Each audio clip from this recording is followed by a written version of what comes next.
6:14, the alarm goes off the way it always does. You don't think about your bank account when you wake up. You've never had a reason to. Your paycheck lands on the 15th and the 30th every time without fail for 6 years at the same company. It's the most reliable thing in your life. More reliable than the weather, more reliable than most people you know. You get up, you make coffee, you don't check your phone, there's nothing to check.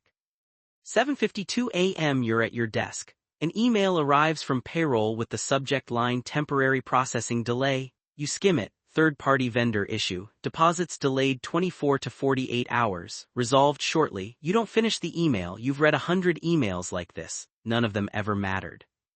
12:30 p.m. You go to buy lunch, the same sandwich you buy every Tuesday. The card declines, you try again, declines again, you open the app. The balance is $61.40. Rent cleared on the 1st. The car payment cleared 3 days ago. The paycheck that was supposed to land this morning isn't there. You stand at the counter a second too long. The cashier waits. You feel it before you understand it, the specific heat of being watched doing math in public.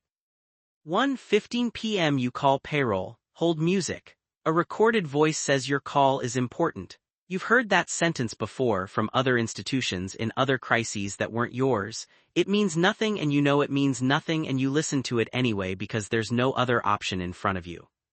2:40 p.m. A human finally answers. She's kind. She's also useless in the way people are useless when the system above them is broken and they weren't given the tools to fix it. She confirms the delay. She can't tell you when it resolves. She says sometime today or tomorrow, the way people say things they don't actually know. 4:00 p.m. You do the math you haven't had to do in years. Gas is a quarter tank. That's 2 days if you're careful. Groceries at home, eggs, half a loaf of bread, something in the freezer you can't identify. You have $61.40 and an unknown number of hours until the number you're owed actually becomes money you can use. 6:30 p.m. Your partner asks how work was. You almost don't mention it. You mention it. Their face changes the way faces change when a stable thing turns out to be less stable than assumed. Not panic. Something quieter. The recalibration of trust in a system neither of you built and neither of you can fix. 9:15 p.m. You lie awake doing math that has no good answer because the problem was never really $61.40. The problem is what $61.40 reveals, that the gap between fine and not fine in your life was never as wide as it felt.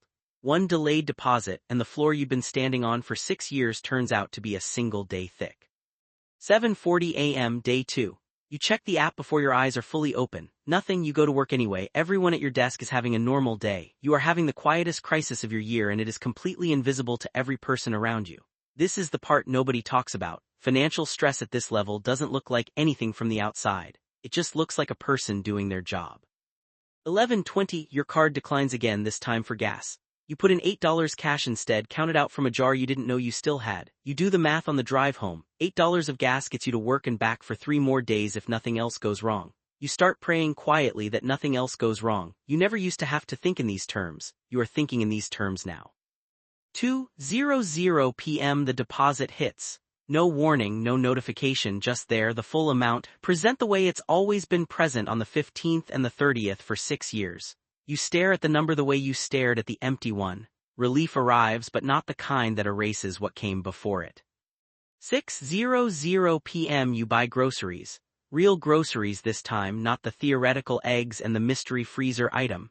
You feel normal again or something adjacent to normal, and that adjacency is the most honest part of the whole experience. The crisis is over, but the knowledge of how close it sat to you is not. Weeks later, you build a small buffer for the first time in your adult life. Not because a financial advisor told you to, not because you read a book about it, but because you now know something you didn't know before. The system you trust to pay you on time is not the same as a system that cannot fail. You were never one delayed deposit away from disaster because you were reckless. You were one delayed deposit away because almost everyone is, and nobody warns you until it happens. Somewhere right now, someone is opening an email with the subject line temporary processing delay and skimming past it the same way you did because nothing has ever gone wrong before. They don't know yet that the floor they're standing on was only ever as solid as the last transaction that cleared. The system isn't designed to fail. It's designed to be efficient, and efficient systems fail quietly without asking whether you were ready. You weren't reckless, you were just never shown the gap. Now you have. What you do with that knowledge is the only part of this story that's actually up to you.